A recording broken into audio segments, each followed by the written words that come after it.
युवान त्याच्या दिदीला नाश्ता मागव असं म्हणून तो पुन्हा निराश होऊन बसला. आता त्याला आदित्यचा राग येत होता. त्याने माझ्याकडून आयराला हिरावून घेतलं. लिजा, मीनू आणि नीरज तिघेही इकडे आयराची हिंमत पाहून मनातून जळफळत होते. मीनू, लग्नानंतर एका दिवसात इतका बदल? लिजा म्हणते, एकाच दिवसात तिच्यात एवढी हिंमत आली आहे.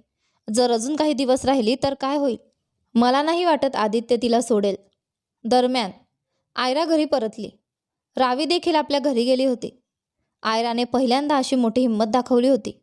त्यामुळे तिलाच विश्वास बसत नव्हता की तिने मीडियासमोर इतक्या आत्मविश्वासाने बोलली. तिचे हातपाय अजूनही थरथरत होते. तिला अचानक आदित्यची आठवण झाली. त्याने मला टीव्हीवर पाहिलं असेल.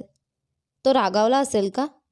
कारण आधी जेव्हा ती मामाच्या घरी होती तेव्हा मीनूची परवानगी न घेता कुठे गेली तर तिला खूप मार बसायचा. आता आदित्य रागावला तर? मी त्याची परवानगी न घेता मीडियासमोर का गेले असं बोलेल का तो? त्या क्षणी आदित्यचा फोन तिच्या मोबाईलवर आला. त्याचा नंबर दिसताच तिने कॉल उचलण्यासाठी मोबाईल घेतला, पण तिचे हात एवढे थरथरत होते की मोबाईल हातून खाली पडला. बॅटरी निघून वेगळी पडली. दुसरीकडे आदित्यने पुन्हा कॉल लावला, पण फोन बंद येत होता. त्याने अनेकदा प्रयत्न केला, फोन लागेना. तसं त्याच्या मनात वेगवेगळे विचार यायला लागले. त्याला आयरासाठी भीती वाटू लागली. त्याने ताबडतोब ड्रायव्हरला गाडी काढायला सांगितली आणि अंबरसोबत घरी जायला निघाला. आयरा घरात आली आणि तिचा मोबाईल पुन्हा सुरू करण्यासाठी त्याचे सुटलेले पार्ट्स जोडू लागली. तिने स्विच ऑन करण्याचा प्रयत्न केला, पण मोबाईल सुरूच झाला नाही. आयरा म्हणाली, आता काय झालं याला? ऑन का होत नाही? एकदा तरी सुरू होऊन जा. आदित्य सर फोन करत होते. त्यांना वाटत असेल की मी मुद्दामून फोन बंद केला. आधीच मी त्यांच्या परवानगीशिवाय घराबाहेर जाण्याची चूक केली आहे आणि आता त्यांचा कॉलही उचलला नाही. आदित्य म्हणतो. आयरा आयरा अचानक आपलं नाव ऐकताच दचकली. घाबरल्यामुळे पुन्हा तिच्या हातातून मोबाईल खाली पडला आणि बॅटरी वेगळी झाली. पण तिने आधी मोबाईल उचलण्याऐवजी समोर पाहणं जास्त गरजेचं समजलं. जसं ती समोर पाहते तिची नजर आदित्यवर पडली. तो पाहताच ती अक्षरशः हादरून गेली. पण त्याच्या आणि तिच्या परिस्थितीमधला फरक स्पष्ट होता. आयरा भीतीने घाबरली होती तर आदित्य तिची काळजी करत होता. तिला सुरक्षित पाहून त्याने एक मोठा निश्वास टाकला. पण तिच्या चेहऱ्यावरचे भाव बघून तोही चिंतेत पडला. आयराच्या डोळ्यात अश्रू दाटले होते. पण खाली पडलेल्या मोबाईलकडे पाहून आदित्यला वाटलं की मोबाईल तुटल्यामुळे ती रडत असेल. तो आत आला. आदित्य म्हणाला, तुझा फोन तुटला म्हणून तू रडत आहेस? त्याच्या या शांत आवाजाने आयरा जरा सामान्य झाली. जसं तिला वाटलं होतं तसं काहीच झालं नव्हतं. तिचा सारा भीतीचा प्रभाव क्षणात नाहीसा झाला. आयरा म्हणाली, ते मी तुमचा कॉल उचलणार होते, पण अचानक फोन हातातून पडला. आता ऑन होत नाहीये. आदित्यने मोबाईल उचलला. मोबाईलची अवस्था वाईटच होती. त्याने मोबाईलमधील सिम कार्ड काढलं आणि स्वतःच्या खिशात ठेवलं. आदित्य म्हणाला, आयराजी, तुम्ही या फुटलेल्या मोबाईलसाठी अश्रू वाहत आहात? हे घ्या, डोळे पुसा आणि माझ्या शेजारी बसा. तो बेडवर बसला आणि खिशातून रुमाल काढून तिला दिला. आयरा म्हणाली, नाही, मी ठीक आहे. आदित्य म्हणाला, ओके. त्याने रुमाल बाजूला ठेवला. पण बसलात तरी चालेल की मी तुमच्या शेजारी बसण्याच्या लायकीचा नाही? आयरा म्हणते, नाही, म्हणजे हो. ती स्वतःच्याच शब्दात अडकली. आदित्य काही अर्थ काढायच्या आधीच ती थोडं अंतर ठेवून बसली. त्याच्या चेहऱ्यावर हलकीशी स्मित आली. त्याला पाहून आयरानेही हळूच हसून दिलं. आदित्य म्हणाला, आयरा, आज तुम्ही कमाल केली. तुमचं धैर्य पाहून मजा आला. मी त्या न्यूज चॅनलवरील प्रसारण थांबवू शकत होतो, पण त्याने फारसा उपयोग झाला नसता. तुमचं नाव खराब झालं असतं, पण तुम्ही स्वतःच सगळ्यांची तोंड बंद केलीत. आयरा म्हणाली, म्हणजे तुम्ही माझ्यावर अजिबात नाराज नाही?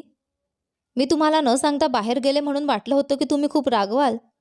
कारण मी मामाच्या घरी असताना मामीला न सांगता कुठे गेली की ती मला खूप मारायची. असं म्हणतच ती पुन्हा रडू लागली. आदित्यने पुन्हा तिच्यासमोर रुमाल धरला. यावेळी तिने तो घेतला आणि डोळे पुसले.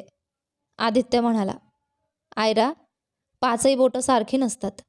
ही तुमची स्वतःची लाईफ आहे.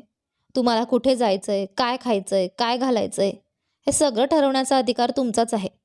पण जे तुमची काळजी करतात त्यांना सांगणं गरजेचं असतं. समजलं? थोडं थांबून तो पुढे म्हणाला, सत्य सांगायचं झालं तर हो, मला खूप राग आला होता. आयरा घाबरत म्हणाली, हं?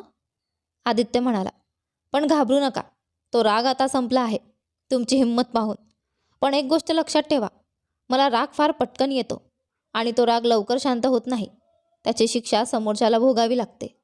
आयरा म्हणाली, माझी काय शिक्षा असेल? आदित्य म्हणतो, तुझी शिक्षा म्हणजे तुम्ही आत्ताच्या आत्ता चेहरा धुवून या आणि माझ्यासाठी लंच घेऊन ये. मला भूक लागली आहे. सकाळी नाश्तासुद्धा केला नाही. आयरा पटकन उठली. मी आत्ताच घेऊन येते.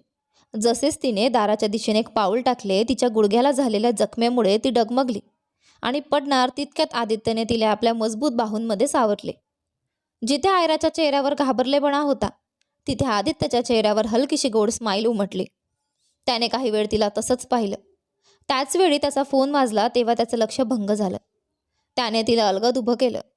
आदित्य म्हणतो, तू ठीक आहेस ना? बस. काही हरकत नाही. इथूनच मालतीला बोलव. टेबल लाईटजवळ असलेली बेल वाजव. आयरा म्हणते, नाही, मीच आणते. आदित्य खिशातून मोबाईल काढत म्हणतो, आयरा, बेल वाजव. तो कॉलवर बोलू लागला. हो मिस्टर खुराना, सॉरी, मला अचानक घरी यावं लागलं. खुराना म्हणतात, अहो सर, सॉरी कशाला? नक्कीच काहीतरी अर्जंट असेल, नाहीतर पूर्ण मुंबईला माहिती आहे की तुम्ही किती वेळेचे पक्के आहात. मी ऑफिसमध्ये वाट पाहतोय, तुम्ही आरामात या. नाही येऊ शकला तरी तारीख द्या. आदित्य म्हणतो, खुरानाजी, 1 तास वाट पहा, मी येतो. खुराना म्हणतात, ठीक आहे सर. आयराने बेल वाजवली. संपूर्ण घरभर आवाज घुमला आणि सगळ्यांना समजलं की आदित्य सरांच्या खोलीतून आवाज आला आहे. मालती धावत खोलीत आली. मालती म्हणाली, जी सर. तुम्ही बोलावलं? आदित्य म्हणतो, मी नाही, मॅडमने बोलावलं. आयरा म्हणते, मी? पण मी तर. आदित्य म्हणतात, हो, तुम्हीच बोलावलं आहे. चला ऑर्डर द्या. सोफ्यावर टेकत हसत म्हणाला. आयरा त्याच्याकडे पाहत राहिली. आयरा, ऑर्डर द्या. ती तुमच्यासाठीच आहे. आणि आता या सगळ्याची सवय करून घ्या, कारण हे तुमचं घर आहे, तुमच्या मामांचं घर नाही जिथे तुम्ही घाबरून राहाल. मालती म्हणते, जी मॅडम, तुम्ही निश्चिंत राहा. आयरा म्हणते, सरसाठी लंच घेऊन या. मालती म्हणते, ठीक आहे मॅम. आणि मॅम, तुम्ही काय खाणार? तुम्ही सकाळी नाश्ता केला नाही. आदित्य म्हणतो, काय? आयराजी, तुम्ही नाश्ता केला नाही? ठीक आहे मालती, आपण दोघांसाठीच खोलीत जेवण आणा. लवकर आणा, मला ऑफिसला निघायचं आहे. मालती म्हणते, हो सर. थोड्या वेळात 2 नोकर जेवण घेऊन आले आणि आदित्यच्या समोर ठेवून गेले. आयरा त्याच्यासमोर हात जोडून उभी राहिली. आदित्य म्हणतो, आयराजी, या आणि माझ्यासोबत बसा. जेवण घ्या. आयरा म्हणते, नाही, तुम्ही खा, मी नंतर खाईन. मला नंतर जेवण्याची सवय आहे. आदित्य म्हणतो, तुझं घर बदललं आहे. आता तुम्हीही तुमच्या सवयी बदला. किती वेळा सांगू तुम्हाला? मला सारखी सारखी तीच गोष्ट पुन्हा पुन्हा सांगायची सवय नाही आयरा. त्याचा थोडासा कठोर आवाज ऐकून आयरा घाबरली. कुठे आदित्य नाराज होईल का म्हणून तिने पटकन सिंगल सोफ्यावर बसून घेतलं. आदित्यच्या प्लेटमध्ये जेवण वाढलं आणि मग स्वतःसाठी वाढलं. दोघांनी जेवण केलं. जेवण झाल्यावर आदित्य खोलीबाहेर आला. हॉलमध्ये अंबर बसलेला होता. आदित्यला पाहून तो उठला आणि दोघं एकत्र बाहेर निघून गेले. आयरा आपल्या खोलीत खिडकीतून आदित्यला जाताना पाहत होती. तिच्या चेहऱ्यावर एक गोड हसू होतं. आदित्यसोबत जेवण केल्यावर ती किती आनंदी होती हे तिच्या चेहऱ्यावरून स्पष्ट दिसत होतं. मामाच्या घरात तिला कधीही असा सन्मान मिळाला नव्हता. नेहमी एकटीनेच आपल्या खोलीत जेवायचे. मग अन्न शिल्लक राहिलं तरी चालायचं, नाही राहिलं तरीही सुदैवाने तिचे मामा तिला थोडंफार तरी मानायचे. आयरा बेडवर जाऊन बसली. तिने गुडघ्याला झालेल्या जखमेवर औषध लावलं आणि झोपली. औषधाच्या परिणामामुळे तिला कधी झोप लागली हे तिलाही समजलं नाही. संध्याकाळी आदित्य आपल्या खोलीत आला. आयराला झोपलेलं पाहून तो तिच्या उशाजवळ बसला. झोपलेली आयरा अगदी निरागस दिसत होती. त्याने तिला उठवणं गरजेचं नाही असं ठरवलं. म्हणून तो तिथेच बसून तिला पाहत राहिला. तिच्यासाठी तो फ्रेश होणंही विसरून गेला. आयराला कदाचित स्वप्न येत होते. स्वप्नात ती रडत होती, पण तिच्या डोळ्यांतून खऱ्याखुऱ्या अश्रू बाहेर पडत होते. आदित्यने ते पाहिलं आणि त्यालाही वेदना जाणवल्या.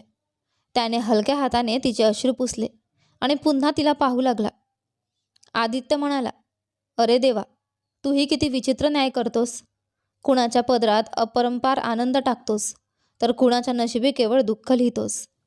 आयरा, तू लहानपणापासून खूप काही सहन केलं आहे, पण आता नाही. मी तुला पहिल्यांदा पाहिलं त्या क्षणापासून तुझ्या आनंद दुःखात भागीदार होण्याचा निर्णय घेतला. मला माहीत आहे सगळं एका रात्रीत बदलणार नाही, पण तुला स्वतःवर प्रेम करायला शिकवूनच राहीन, त्यासाठी काहीही करावं लागलं तरी. आयराच्या स्वप्नात मीनू तिची मामी म्हणत होती, ही मुलगी आता या घरात राहणार नाही. कुठे रात्रभर फिरून आली कोण जाणे. आयरा तिच्या पाया पडत होती. नाही मामी, मी काहीच चुकीचं केलं नाही. माझं ऐका. मला घराबाहेर करू नका. मी कुठे जाईन? तुमच्याशिवाय माझं कोणीच नाही. मीनू म्हणते, आमच्यासाठी तू आता मेलीस. कुठेही जा, तुला कोणीही अडवणार नाही. हे म्हणत तिने आयराला जोरात ढकललं. ती दूर जाऊन पडली. आयरा, आ, ती किंचाळत जागी झाली. तिच्या किंचाळण्याने आदित्यही ताबडतोब उठून उभा राहिला. आदित्य म्हणतो, आयरा तू ठीक आहेस? आयराने चारही बाजू पाहिल्या. तिला आठवलं की आता तिचं लग्न झालं आहे. आदित्यला समोर पाहताच ती पटकन उठून उभी राहिली. पण आदित्यने तिच्या खांद्यावर हात ठेवत तिला बसायला सांगितलं. आदित्य म्हणतो, वाटतं तू वाईट स्वप्न पाहिलं आहे. काळजी करू नको, स्वप्न खरी होत नाहीत. तू शांत बस. आयरा म्हणते, तुम्ही इतक्या लवकर ऑफिसमधून आलात? आदित्य हसत म्हणतो, काय मिसेस आयरा राणा, घड्याळाकडे बघा, 7 वाजायला आलेत. आयराने घड्याळाकडे पाहिलं आणि घाबरली. आयरा म्हणते, ओ नाही, 7 वाजायला आले. मी इतका वेळ झोपले. आदित्य म्हणतो, काही हरकत नाही. तुम्हाला कोणतं काम करायचं आहे? सगळे नोकरच करतात. तुम्ही फक्त फ्रेश व्हा. तुमच्यानंतर मी फ्रेश होतो. लवकर जा, मग आपण दोघं हॉलमध्ये डिनर करू. मीनू इकडे आपल्या दोन्ही मुलांसोबत हॉलमध्ये बसलेली होती. ती बसूनच भाज्या चिरत होती. लिझा म्हणते, आई माझ्यासाठी चहा बनव ना. मीनू म्हणते, लिझा माझे 4 हात नाही आहेत, स्वतः बनव. दिसत नाही का मी भाज्या चिरते? लिझा म्हणते, मम तुला माहिती आहे ना मला चहा बनवता येत नाही. मीनू म्हणते, मग शिकून घे. आता ती आयरा इथे येऊन चहा बनवणार नाही. ती तर महालात मौज करत आहे. त्या नाजायज मुलीचं दुर्दैव एवढ्या चांगल्या नशिबात कसं बदललं? लिझा म्हणते, हे सगळं तुझ्यामुळे झालं मॉम. तुला एवढं रिॲक्ट करायची काय गरज होती? मीनू म्हणते, मला तर तिच्यापासून कायमची सुटका करून घ्यायची होती. पण मला काय माहीत होतं तिचं नशीब असं बदलून जाईल. लिझा म्हणते, मॉम काहीतरी कर. मी तिच्या नशिबावर खूप जळते. ती इतक्या मोठ्या घरात कशी राहते? आदित्य राणा मला मनोमन आवडायचा, पण तिने माझं नशीबच हिरावून घेतलं. मीनू म्हणते, मग तू तिचं नशीब हिरावून घे. असं काहीतरी कर ज्यामुळे ते दोघं वेगळे होतील. लिझा म्हणते, यू आर राईट मॉम. मी पण तिच्या एवढीच सुंदर आहे. शिवाय साली आहे म्हणून आदित्यच्या जवळ जाणं माझ्यासाठी खूप सोपं आहे. इतक्यात घराची डोरबेल वाजली. नीरज दरवाजा उघडायला गेला. राघव घरी आले होते. त्यांच्या हातात काही गिफ्ट्स आणि कपड्यांच्या बॅग्स होत्या. नीरजने आपल्या वडिलांना एवढं सामान घेतलेलं पाहिलं आणि तो मदतीसाठी पुढे गेला.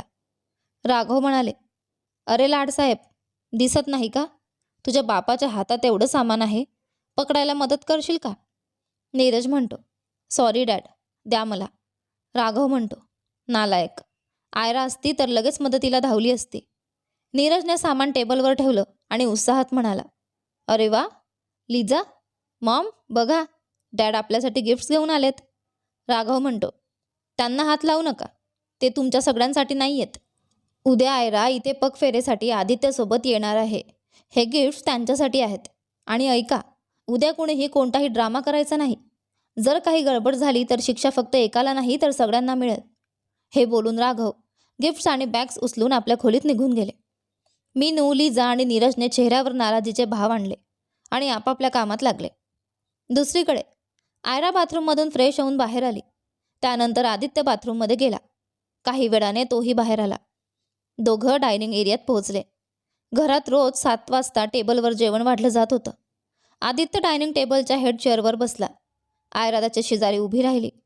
आदित्य म्हणाला, आयरा, मला वेगळं सांगावं लागेल का? कृपया बस. आयरा म्हणते, नाही तुम्ही जेवा, मी नंतर घेईन.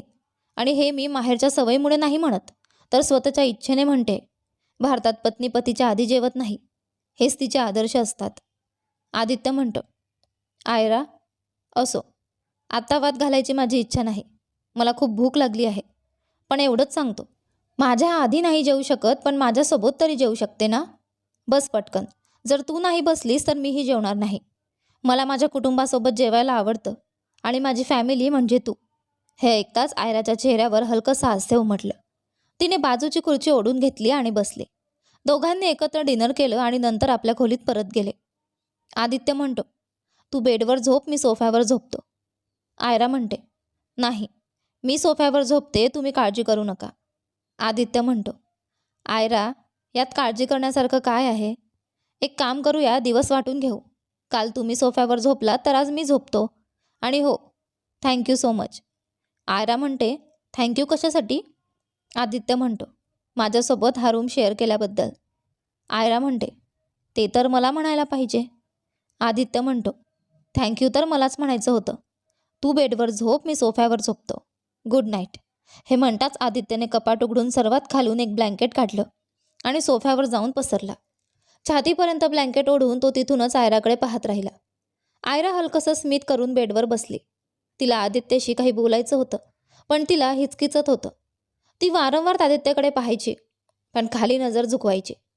ओठ काहीतरी बोलायला उघडायचे, पण लगेचच बंद व्हायचे. आदित्य म्हणाला, तुला काहीतरी सांगायचं आहे का? जर सांगायचं असेल तर निसंकोच बोल. स्वतःमध्ये गोंधळून जाऊ नको आणि अजिबात घाबरू नको. आयरा म्हणते, मला कॉलेजला जायचं आहे. माझं लग्न झालं आहे तरी मी कॉलेजला जाऊ शकते का? आदित्य म्हणतो, अगदी पुन्हा तेच. मी आधीच सांगितलं आहे ना, तू तुझ्या आयुष्याचे निर्णय स्वतः घे. तुझ्या स्वतःच्या किमतीची जाणीव ठेव. जो स्वतःच्या किमतीची जाणीव ठेवत नाही त्याला कोणीही किंमत देत नाही. आयराने मान हलवली. थँक्यू. आदित्य म्हणतो, ड्रायव्हर तुला कॉलेजला सोडेल आणि सुट्टी झाल्यावर घेऊनही येईल. आता झोपा. पण सांगू शकाल का, तुम्ही कधीपासून कॉलेजला जाणार? आयरा म्हणते, 3 दिवसांनी, कारण सुट्ट्या संपणार आहेत. आदित्य म्हणतो, ओके. हे म्हणताच आदित्यने हाताच्या घड्याळाकडची मनगट डोळ्यांवर ठेवली आणि झोपी गेला. आयरानेही लाईट बंद करून झोप घेतली. मध्यरात्री आदित्यला सोफ्यावर झोपायची सवय नव्हती.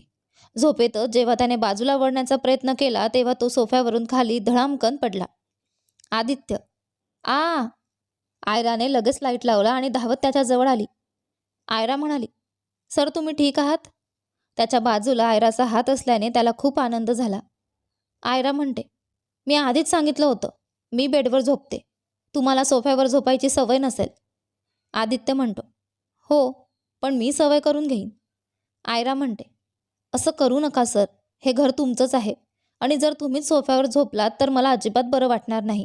आदित्य म्हणाला, म्हणजे तुला काय वाटतं, मी तुला सोफ्यावर झोपू देऊ आणि मी बेडवर झोपू?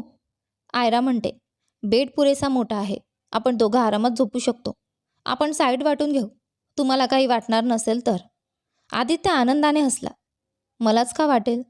ठीक आहे, चला. दोघंही बेडवर आपल्या आपल्या बाजूने झोपले. आयराने मध्ये उशा ठेवून एक सीमारेषा आखली. आदित्य म्हणाला, आयराजी, रिलॅक्स. मी तुमच्या परवानगीशिवाय तुम्हाला स्पर्शही करणार नाही. आयरा म्हटली, नाही सर, मी तुमच्यामुळे नाही तर स्वतःसाठी हे केलंय.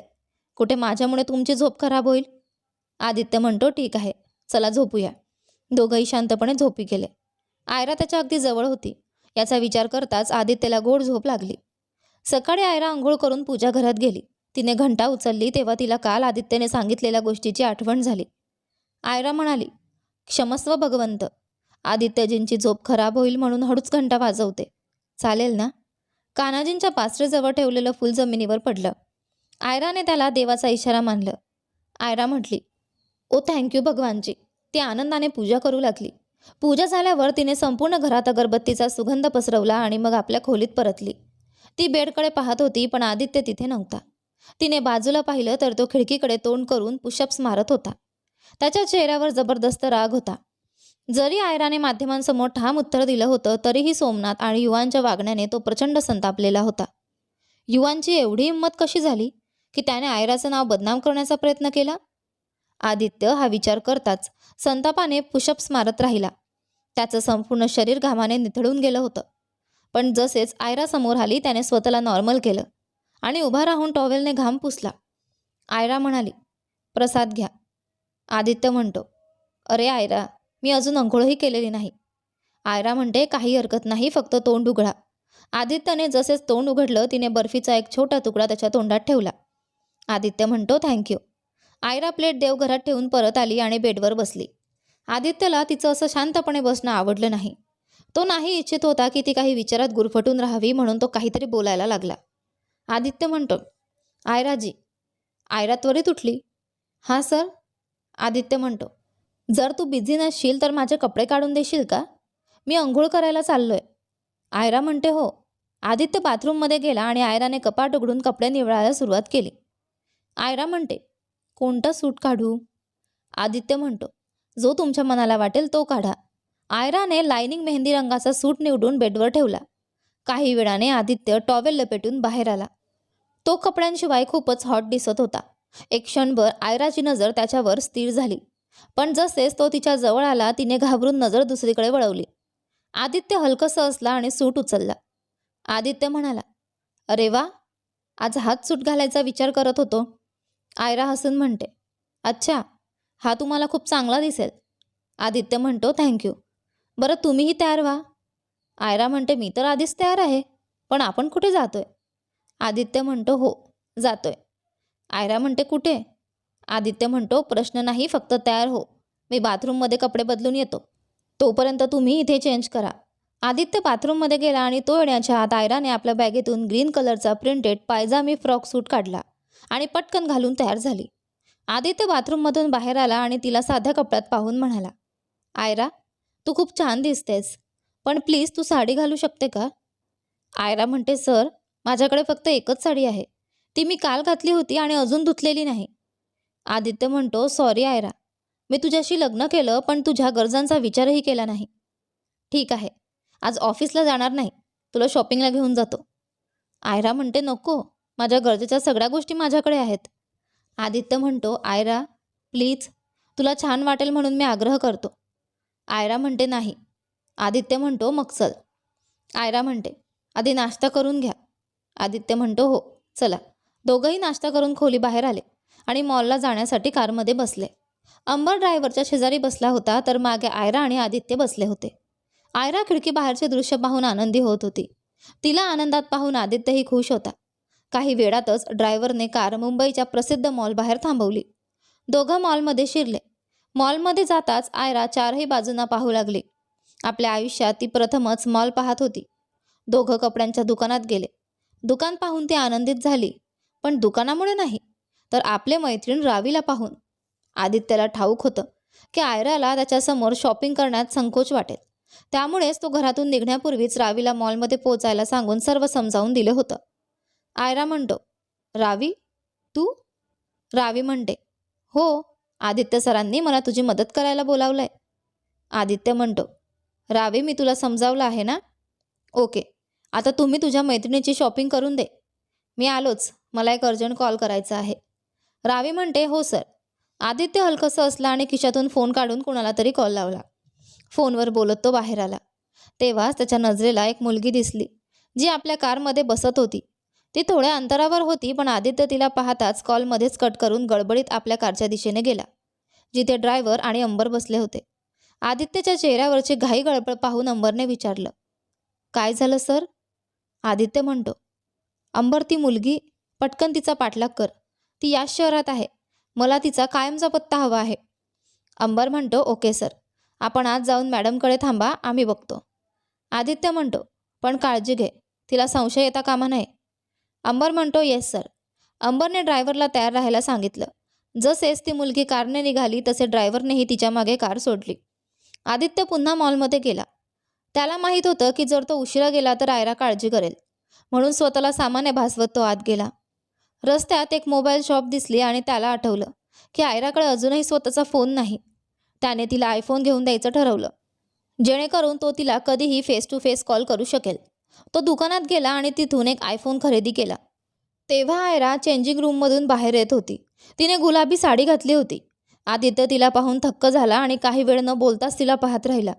रावी म्हणाली, आदित्य सर, माझी मैत्रीण कशी दिसते? आदित्य म्हणतो, खूप सुंदर, हेच घालून ठेवा. आयरा लाजून मान खाली घालते. आदित्य म्हणतो, ओके, कपड्यांची शॉपिंग झाली, आता अजूनही काही सामान घ्यायचं आहे. आयरा म्हणते, मला अजून काही नकोय. रावी म्हणते, मी तुला गप्प बसायला सांगितलंय, चुप. चला सर, कपड्यांची शॉपिंग तर झाली. आदित्य म्हणतो, आयरा तुझा हात पुढे कर. आयरा आश्चर्याने हात पुढे करते. आदित्य तिच्या हातात मोबाईलचा बॉक्स ठेवतो. रावी म्हणते, वाव, आयफोन. आदित्य म्हणतो, तिच्याकडे नव्हता. रावी म्हणते, म्हणजे त्या कीपॅड फोनचं काम तमाम झालं, त्याचा अंतिम संस्कार झाला, असं म्हणत ती हसू लागली. तिच्यासोबत आदित्यही हसू लागला. पण आयरा मात्र अजिबात हसली नाही. उलट ती आणखी निराश झाली आणि तोंड फिरवून बसली. आदित्य म्हणतो, आयरा, आम्ही तर सहज थोडा मजाक करत होतो. जर तुला वाईट वाटत असेल तर आम्ही हसत नाही. रावी म्हणते, अगं काय झालं? तू कधीपासून असं नाराज होऊ लागलीस? चल आता तुझ्याकडे आयफोन आहे. मी आता तुला व्हिडिओ कॉल करू शकते. आयरा म्हणते, पण हा खूप महाग असेल ना? आदित्य म्हणतो, आयरा, तुम्ही किमतीकडे पाहू नका. भावना समजून घ्या. आता लवकर चल, अजून खूप शॉपिंग बाकी आहे. कपड्यांच्या दुकानातून बाहेर पडून ते ज्वेलरी शॉपमध्ये गेले. आदित्य म्हणतो, डायमंड नेकलेस दाखवा. दुकानदार म्हणतो, हो सर. दुकानदाराने आपल्या माणसाला नेकलेस आणायला सांगितलं. त्याने एक डायमंड नेकलेस आणला, ज्याची किंमत 25 लाख रुपये होती. किंमत पाहताच आयरा बोलली, मी गोल्डचा नेकलेस घेईन. आदित्य समजला की आयरा खूप महागडं काही घेण्यास संकोच करत आहे. पण तो काही बोलला नाही, उलट थोडा आनंदित झाला. कारण पहिल्यांदाच आयराने स्वतःहून काहीतरी घेण्याची इच्छा व्यक्त केली होती. आदित्य म्हणतो, ओके, पण तुम्हाला नेमकं कुठल्या गोष्टींचा शौक आहे? आयरा म्हणते, मला बांगड्या आणि कडे घालायला खूप आवडतं. आदित्य म्हणतो, ओके, मग जे जे हवंय ते घ्या. आयराने काही ज्वेलरी निवडली आणि आदित्यने लगेच ऑनलाईन पेमेंट केलं. त्यानंतर ते आणखी शॉपिंगसाठी इतर ठिकाणी गेले. यानंतर काय होते ते पहा आपल्या या कथेच्या पुढच्या भागामध्ये. पण तोपर्यंत आजचा भाग कसा वाटला कमेंट करून नक्की सांगा. धन्यवाद.